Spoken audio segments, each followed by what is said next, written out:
Hi, good morning or good afternoon, depending on the case. I wanted to talk with you about suspension trauma. A lot has been talked about, and if you're interested in the topic, you've probably been following it for a while. I wanted to talk about how the recommendations that have been out there have really changed over the last couple of years. I will be talking about recommendations that are certainly different from what was out there 5 or 6 years ago, which I think are at this point standard, but we'll come talk about that. So because I'm an educator, I want to talk about objectives. So what I'd like people to get out of this is to be able to describe the physiology of suspension trauma, define some common terms that in my opinion are misused in describing it, list 2 consequences of prolonged passive suspension, describe the controversy over laying patients down after rescue, and talk about 2 implications for patient packaging and transport once somebody has been rescued. Okay, so suspension trauma has gone by a couple of other titles, variously called harness pathology, harness induced pathology, harness hang syndrome, and suspension intolerance. People have brought up suspension stress as well. I'm going to make the point that there's really no term that describes this really extremely well, but we probably ought to avoid terms that use harness in the definition, as I'm going to make the point that really the harness is not the problem here. Also point out that this has been described as early as 1972. It got a lot more press in the last 10 years, but it's an idea which has been around for a good long time.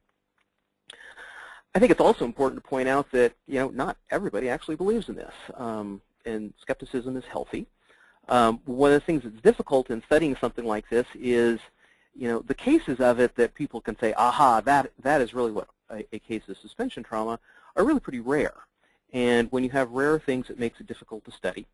The other thing is there's really no commonly accepted definition. So to say, I could say, yes, that's suspension trauma, and somebody else could say, no, it's not, and it's one of these differences of opinions. It would be nice if there were a definition that somebody doing an autopsy at some point could use as well for saying this was a case of suspension trauma or it was not. But because there is not, it makes it more difficult to group cases together. And that's what's made it difficult looking at this over the years, is that there's a lot of cases described, but hard to make one comparison to another. But going in with the idea that suspension trauma is real, because I think it is, what is it? Well, this is a state of shock. So it's shock from blood accumulating in the legs from passive suspension. I've highlighted passive there, and I'm going to come back to that because that is really an important part of this. This is a case of people who are fainting but cannot fall down, and so that fainting actually becomes associated with death, and also with a late-term muscle damage. This is the other reason that the definition is hard and what you do about it is hard, because really we're talking about more than one phenomenon here. There is the early death phenomenon, and there is a medium or late-term muscle damage and kidney failure thing, and they're related, but they're not exactly the same thing. I think it's important, too, to say that what it is not is death from sitting in a harness. And if you read what's out there on the web, and actually don't encourage that because I think there's a lot of stuff that's probably not appropriate, but people will take from this that, well, if you're in a harness and suspended, then you're at risk immediately. Remember that people, climb El Capitan and have been in a harness for, a week at a time, but they do fine. It's uncomfortable, but it doesn't harm you. So it's not just from being in a harness, it's from hanging passively. So we'll talk about that a bit more too.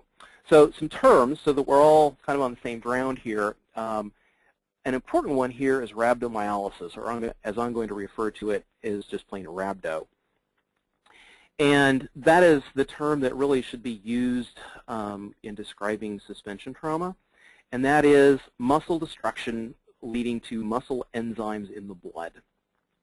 The problem with rhabdo is that it can lead to kidney failure. Kidneys do not like having these enzymes from the muscles in the blood, and it can shut them down over time.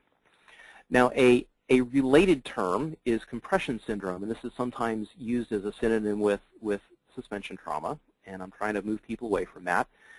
What compression is rhabdo from compressing muscles from not moving.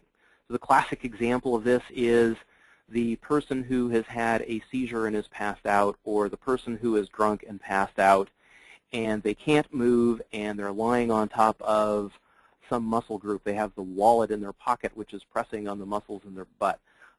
They have some other position which is compressing the muscles to the point that after enough time goes by, and we're really talking like 3 hours or so here, that the lack of blood supply to those muscles leads to muscle death and leakage of muscle enzymes into the blood, or rhabdomyolysis.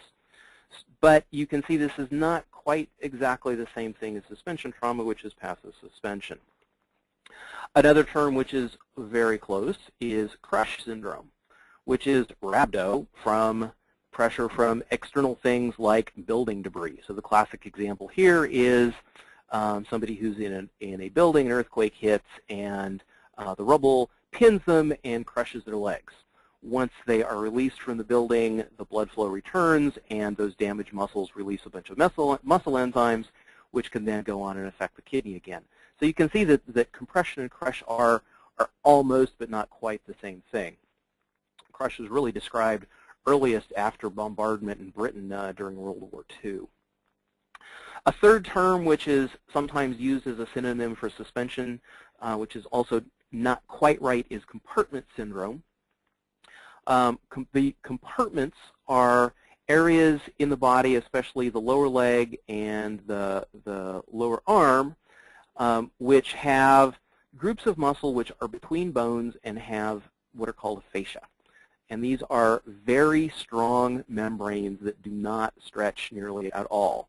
So that if some significant trauma happens on the lines of motor vehicle accident, gunshot wounds, you can get swelling inside these compartments, and the illustration shows a number of them, but if you look especially in the one in the middle there, that's a compartment between two bones with two fascia, and if you get even the smallest amount of swelling within that compartment, pressures will go up such that blood can no longer flow there, and you get muscle destruction and eventually rhabdomyolysis. So you can see where there's again a little bit of crossover. It's just not quite right. So rhabdo is the preferred term. It's a general term for muscle destruction caused by any cause.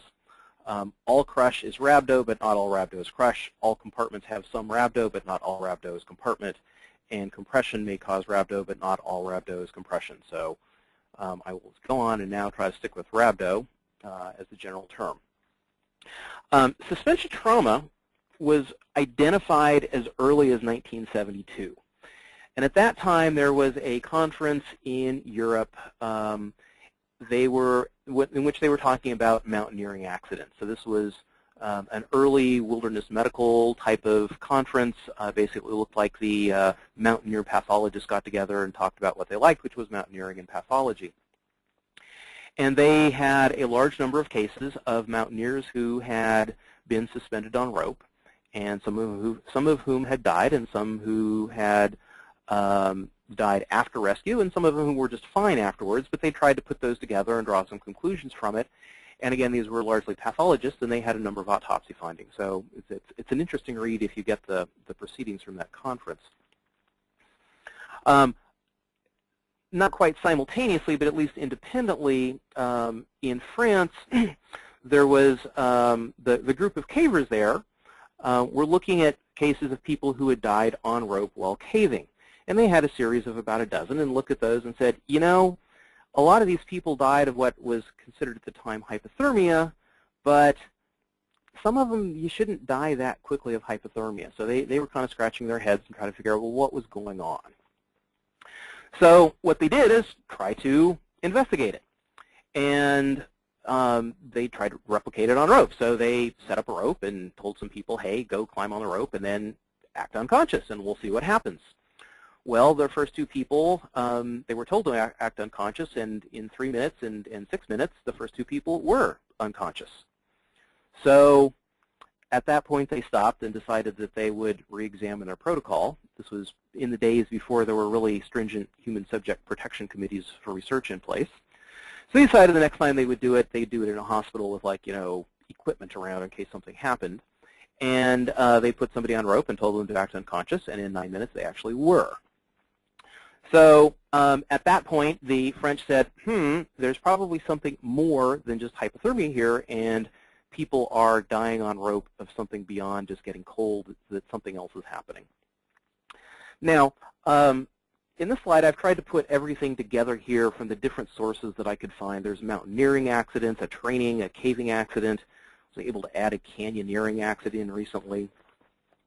The references on the right refer to references in an article I wrote. There is a link on the title page, or the title slide, that will take you to that. It's available for free on the web, and those references occur to that.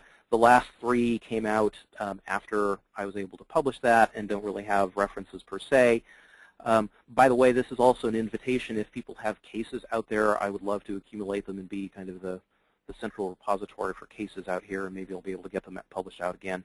My email is available in the article that's referenced on the title slide. And what you can see here is, well, people have this happening in a number of places, and the time to death is really pretty variable. One case in as little as 6 minutes, another case as much as 4 hours. Fairly good spread on that, but a lot of cases of people who've died on rope without really any good reason. What you get in looking at the autopsy cases here, for the ones that do have autopsy reports, is, you know, they died, but you can't really find a good reason. These are not people that had significant head trauma. They did not have significant blood loss. There were no lacerated arteries anywhere. These were people who were mostly just dead. Probably the most important finding, if you look in case 2, the mountaineering case, 18-year-old, let's say plethora of the lower vena cava, meaning that when they look at them, all the blood was in the legs as opposed to being in the upper parts of the body. And I think this is probably the biggest clue that we can take out of all the different autopsies that are out there. So what's happening? As early as 1972, they identified what most people would say is the mechanism for what's happening in suspension trauma. And that is that blood is pooling in the legs or pooling in the lower body rather than circulating in the upper body to important organ systems and to the brain. So the mechanism for this, the heart is really a very effective pump. It takes blood and then sends it to the rest of the body. But in order to get that blood back up to the heart, you have to have a different mechanism. The heart cannot suck it back up. Instead, in the legs, you have a series of valves in the veins. And as the muscles contract, they send that blood upward. So as a muscle contracts, it squeezes the veins, the blood goes upward, and then valves prevent backflow. Well, and that works very, very well in anybody who's walking or even sitting or doing anything that's moving the legs around. People said, well, I fall asleep in a chair, nothing bad happens to me. Well, that can be true, but when you're asleep, you actually do keep moving things. You don't stop moving. Watch somebody sleeping someday. They move around. But in somebody who is passively, I'll underline the word passively again, passively suspended because they've been unconscious, they're hypothermic, some of the reason that they're not capable of doing anything, then the muscles don't contract and the blood just stays there rather than coming back up. But with that, the heart is still pumping. So the heart pumps, the blood goes down to the legs, and it stays there. Now, again, saying, skepticism is a good thing. A good question would be, really, can you prove that? Well, people have looked at this in the lab in a number of settings, as early as the 1972 conference, but a number of other studies have been done since then. And what you can see is, if you keep measuring their legs for somebody who's just suspended there, the legs get bigger.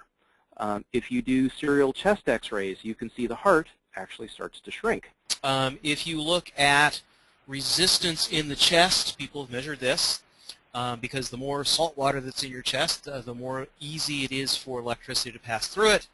And in fact, you can measure that decreasing as people are suspended longer and longer. Heart rate goes up, not surprising. Pulse pressure goes down.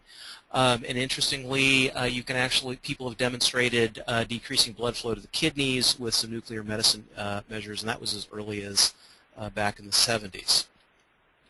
So yes, blood leaves the central circulation and ends up in the legs.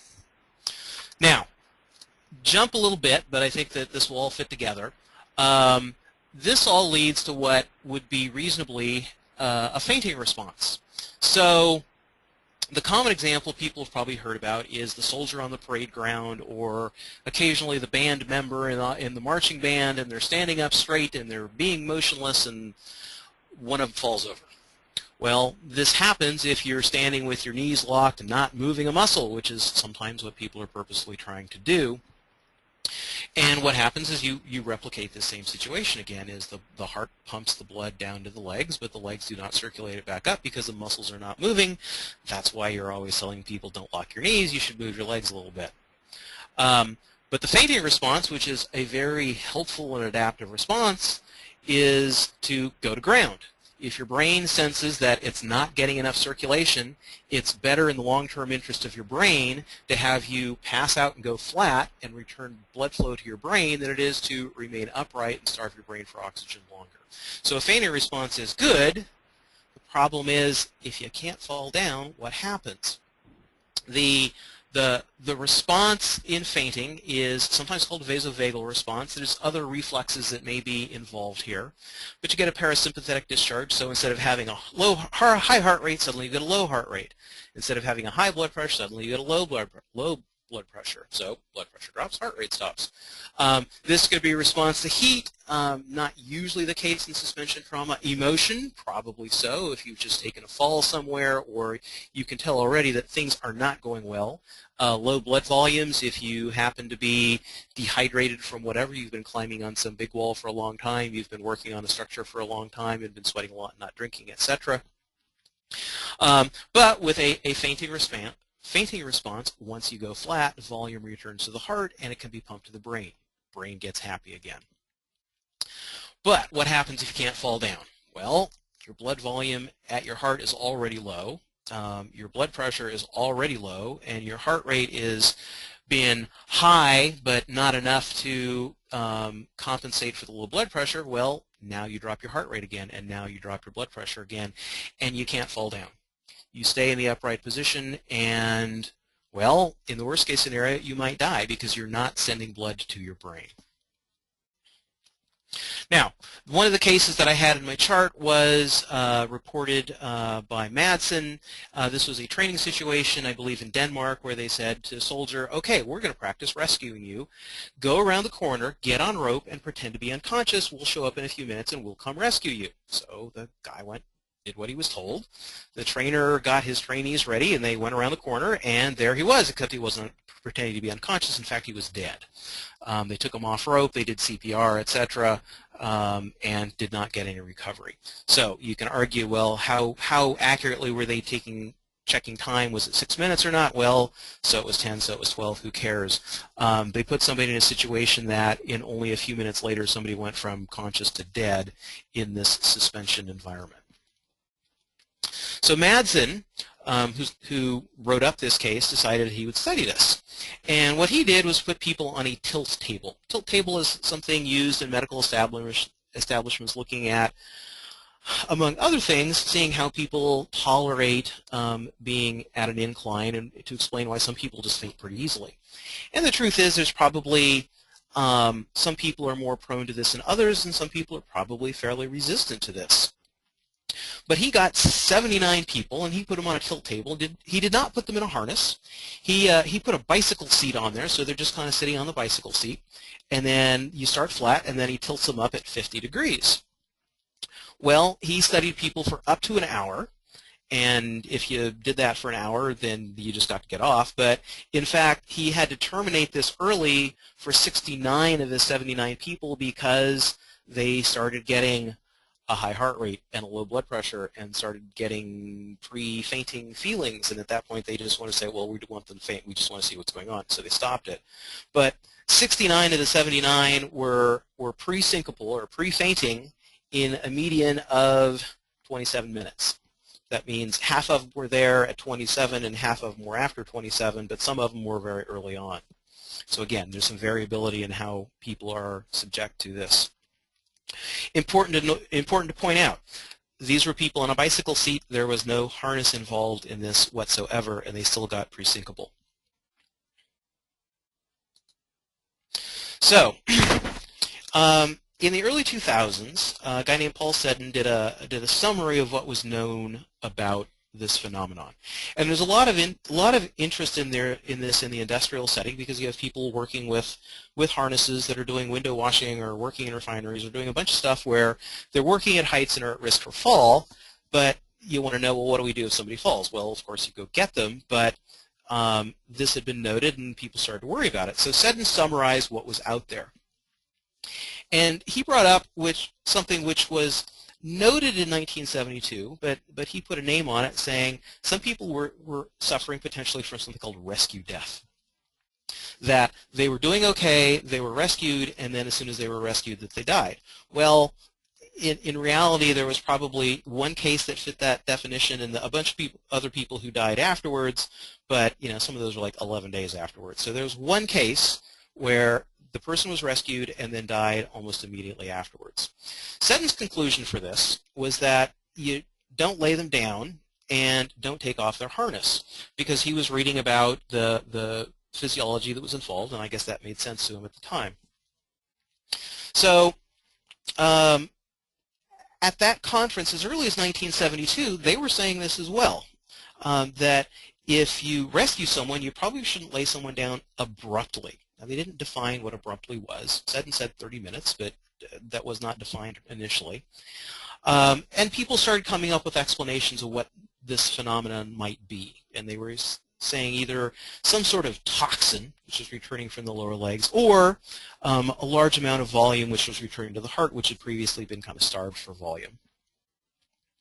And this is another table looking at the people who actually did die after rescue, at least as many people as I've been able to come up with. A lot of these are from the 1972 series, but I was able to pick up a couple of other from caving accidents and some other mountaineering reports. And so you can see that there were 5 hours, 20 hours, 11 days. Don't think that was because they rescued them and laid them someone down. And what people actually did after these is not really absolutely clear from the reports either. Again, there's no systematic way that people are reporting this. But you can see in red there a young woman who's mountaineering was on ropes, suspended for 4 hours. They rescued her, and then in a few minutes, don't define it more than a few, she died. And an autopsy said circulatory collapse, which is kind of hard to define on an autopsy, but basically there wasn't anything else that could kill her. And a similar case after a caving incident, again about 4 hours, rescued and died within a few minutes. So what are these potential toxins that are out there? People have looked at myoglobin. This is the enzyme that I was talking about earlier. This is what makes your muscles work. And after your muscles are starved for oxygen long enough, the cells break down and these muscle enzymes will get into the bloodstream, where they can do some damage, especially the kidneys. Your kidneys don't like this at all. The thing is, your heart really couldn't care. It does not affect cardiac rhythm in any way. It passes through the heart without causing any damage. Now, once it goes to the kidneys again, it causes a lot of damage. But it does not affect cardiac rhythm. So this really is what is responsible for the medium or long-term kidney issues, but it doesn't make people die right away. Other thing which is pointed out is acid. If you have a bunch of muscles that have been starved for oxygen long enough, they do what's called anaerobic metabolism. They don't do oxygen, but just like if you go run a sprint, your muscles don't have oxygen either, but they can still work because they have an alternate mechanism that doesn't use oxygen. So people said, aha, it's the acid and that's making the heart stop. Well, I think there's a pretty significant counterexample to this. And that is, if you look at most types of orthopedic surgery in the lower limb, what do? Well, they put a tourniquet on people's legs, and they leave it on routinely for 2 hours. If you measure the pH of the blood after 2 hours, it's low at 6.9. That's actually pretty acidic. And what do they do about this? Well, basically nothing. They release the tourniquet and let blood flow back. And what happens? More or less nothing. The patient hyperventilates for a couple minutes, and that's the end of it. So this is something which is done at least hundreds, if not thousands, of times per day in the United States, and nobody's dying from it. So it really appears that acid is not the issue. If you look at the level of the heart, pH can affect contraction strength, but it doesn't do anything to rhythm. It does not kill people to have acidotic blood returning to the heart. So acid does not appear to be the culprit. Now, potassium might be. Potassium is something which is released from damaged muscles, same as the myoglobin. And there's no doubt that elevated levels can change heart rhythms or even stop heart rhythms. For people who live in states that have a death penalty by lethal injection, this is usually the third component that they put in to stop people's hearts. It will do it. And it's one of the things that you worry about in an emergency department is if people have super high potassium levels, that's a big deal and we need to do stuff about it. One of the things which can do something about it is bicarbonate. We'll talk about that in a minute. So how do we prevent so-called rescue death? Well, according to Seddon, did I skip something? No. According to Seddon, A, we shouldn't lay them down, and B, we shouldn't take off the harness. So is that really what we should do about them? Well, nobody disagrees that the first priority is getting people down now, capital letters, exclamation point. Probably also very clear is that we should get them fluid and get them rehydrated as quickly as possible. I don't think there's any controversy about that. The best model we have for that are people who are rescued from earthquake settings or collapsed building settings. And if you can give them IV fluid at the time that they are rescued, or even preferably before they are rescued, that is really pretty effective at preventing them from developing renal failure from the rhabdomyolysis that they're going to have. The best protection for the kidneys is to get them more volume. The recommended fluids are just giving normal saline. The other recommendation is to give people half normal saline with some added bicarbonate to it. Now, you used to think that the bicarbonate would help with the rhabdo and kidney protection. It turns out that's probably not true, but if they do have too much potassium in their blood, this will bring the level down to something which is most likely safer. So giving them some bicarbonate, at least a small amount, is not going to harm them and can do a lot of good. So start with normal saline, and if that's all you have, then keep running with it. If you have the option of alternating with half normal saline with some bicarbonate added, that'd be just grand. But the important thing is we should not ever wait for fluids to show up on the scene to get someone down. Our first priority is get someone down and treat them like another trauma patient. Remember that renal failure becomes a risk for anyone hanging for probably 2 hours, certainly more than 3, and those are people that need to go on to more definitive care. Now, the other thing that was brought up is volume. And there's been some concern expressed that, well, if you lay someone down, that they've had all this volume in their blood, and now if you put their heart at the same level of legs, that somehow that all this volume is going to return at once and distend the heart and cause something bad to happen. If you look on the internet, they'll talk about your heart getting ruptured by this return of volume. It's one of the reasons I don't suggest reading too much on the internet. And in fact, if you look in a laboratory, if you take animals and infuse them with a whole bunch of saline all at once to the point you can distend their heart, in fact, you can see some minor abnormalities in their heart rhythms, but these are the same abnormalities that you would see in anybody who is stressed. So the abnormalities you would see are the ones that are already there anyway, and their hearts don't stop, they just show a little bit of irritability. So volume doesn't appear to be the issue. And the other thing that I think really points out that volume is not the issue is there are so many other activities that we do that will put a large volume of blood to the heart and it doesn't do anything. Think about any playground in any school in America with some kid that is standing on their head or some kid that is doing a cartwheel, and think about that. You are not just laying them flat, you are turning them upside down, having an entire column of blood that's a couple feet long that is now running into the heart and distending it. And what happens? Well, nothing. If you look around the schools of America, there are no piles of bodies where people have been doing cartwheels. If you look at somebody who is diving off of a diving board, from a 3-meter board even, and they hit the water, well, now you have somebody who's accelerating and then decelerating in a straight line. All that volume that's in their vena cava is basically charging into the heart, and what happens? Well, nothing. They go into the water and then they swim back out. Changing the volume of the heart rapidly is not going to kill anybody, and frankly, the best that you're going to be able to do, if you're lucky, is return the heart to a normal volume after you lay somebody down flat. There is no danger to laying somebody down flat at all. And it's not just my opinion, but if you look at the medical literature, there are at least 3 independent medical reviews recently that said there was no evidence for the original recommendation not to lay someone down flat. OSHA pulled their recommendation in, I think it was March or April, that initially had said, some people say don't lay them flat. In November, they put it back up, and they say in a case of suspension trauma, once they're rescued, treat them like you would any other trauma patient. England's version of OSHA, which is the Health Safety Executive, they're the ones that put out the original ones, has come out with another report to say, you know what, there wasn't evidence for that, treat them like you would any other trauma patient.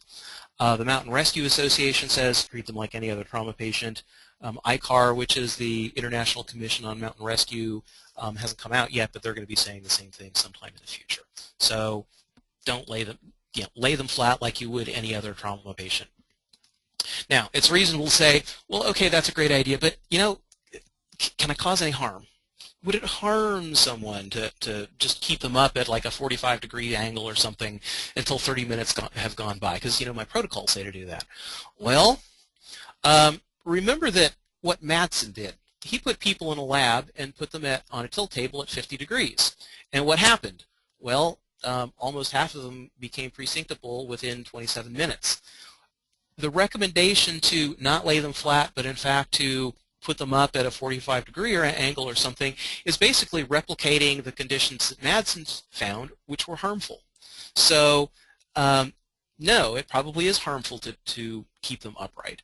The other thing is, if you look at evidence from vascular surgery, if they're unconscious and you're doing that and you're depriving their muscles even longer, you're increasing the chance of muscle death. So I think on 2 counts, really the recommendation of laying them down of not laying them down should be thrown out. I believe it is really harmful to wait the 30 minutes, as previous recommendations have said. So what about the harness? Seddon in the HSE report says, take the harness off slowly. I think it's important to look at most, at least alpine or mountaineering type of harnesses.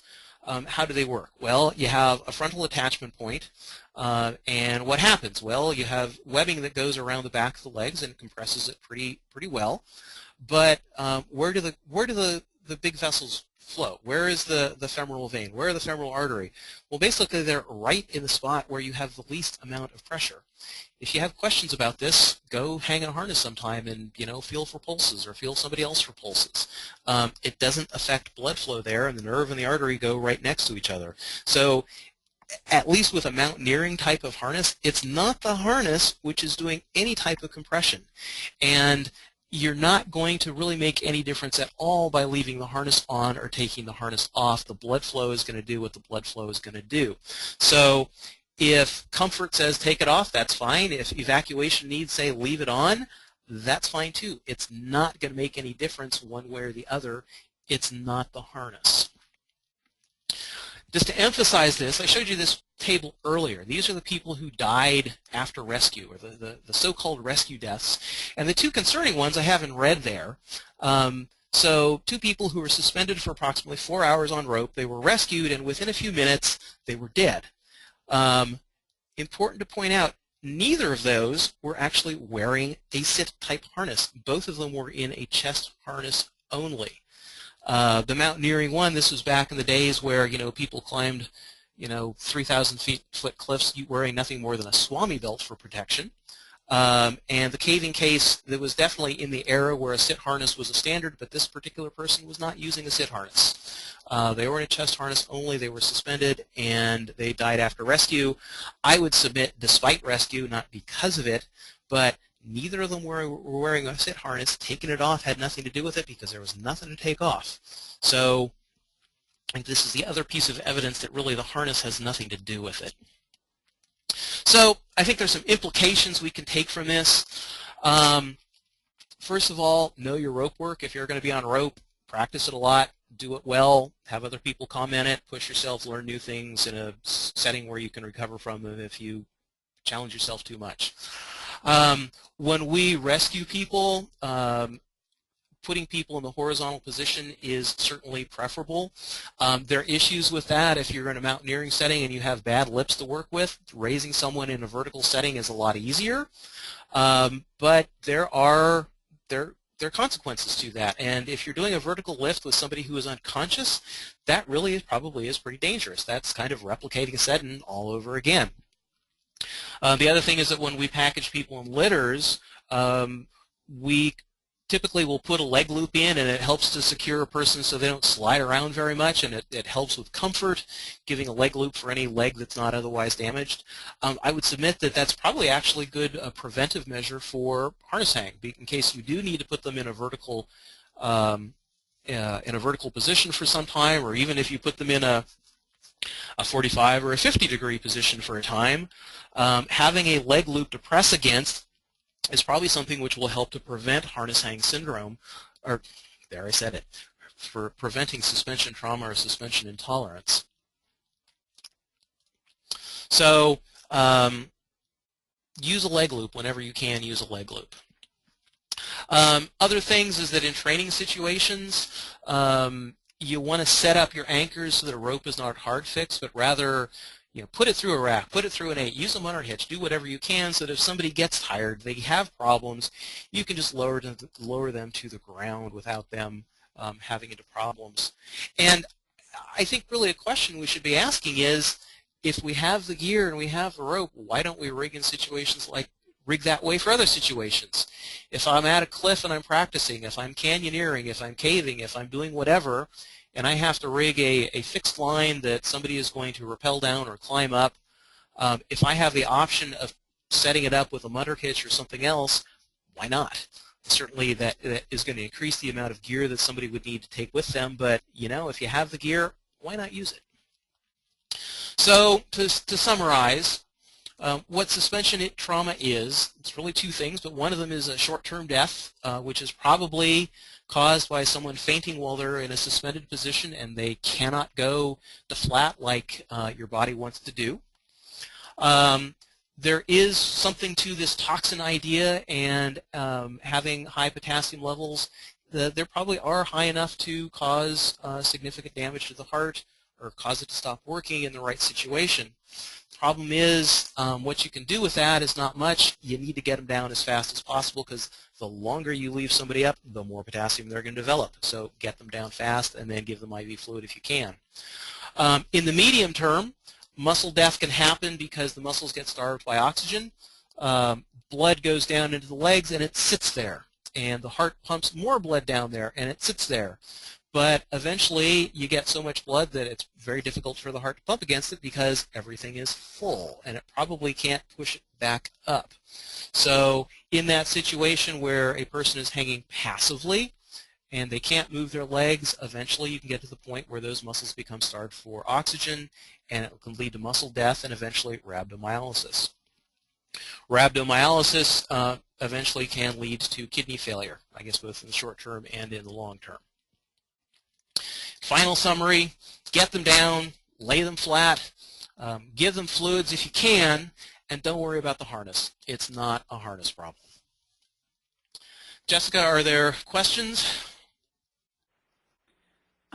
Not at the moment, but if you have any questions, please go ahead and type them in the chat/questions area of your control panel. And I'm just going to switch the screens back here.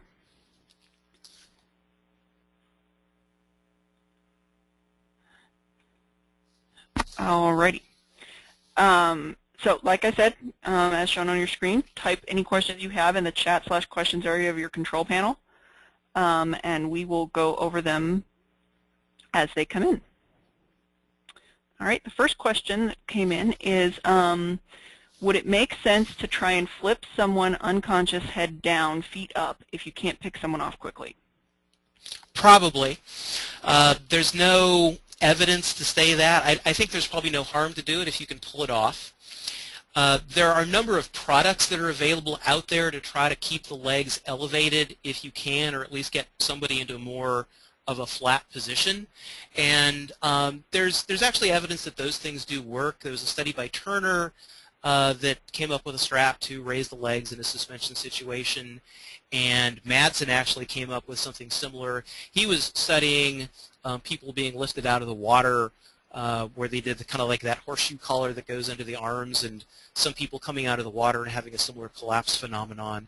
And what he did was simply put another one under the knees and raise them both by the knees and the shoulders, and that was very, very protective. People could tolerate that more flat position for much, much longer. So getting somebody flat is a good thing to do, even if they're still on rope. Encouraging people to move their legs as much as possible is a good thing to do. I don't think there would be any harm in flipping someone upside down, assuming that they have a chest harness or are not going to fall out of their harness. If you can manage it, that would probably be a fine thing to do. Good luck. All right, and actually that's the only question that's come up so far. So I'm going to go ahead and start the closing procedures. So if you have any further questions that you'd like to ask, go ahead and type them in real quick, and we'll get to them if we can. And for future reference, you can ask Roger future questions. There's going to be an email link, and also you can download the slides from this presentation and watch the live recording of this webinar at the link on your screen at pmirope.com/rescue-tv/webinars. And also, if you'd like to send Roger cases of suspension intolerance that you've encountered, you can visit the other link shown on your screen there. And the PMI webinar series hosts webinar frequently, so you can keep an eye on our website for future dates and topics. And also, you can join our e-newsletter, and you can also follow us on Twitter and Facebook, and that gives you information about our future webinars as well as everything going on with PMI in general.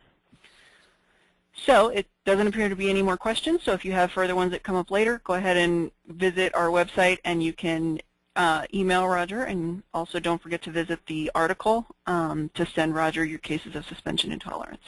And thank you everyone for being here, and thank you very much, Roger, for presenting. This is very valuable information.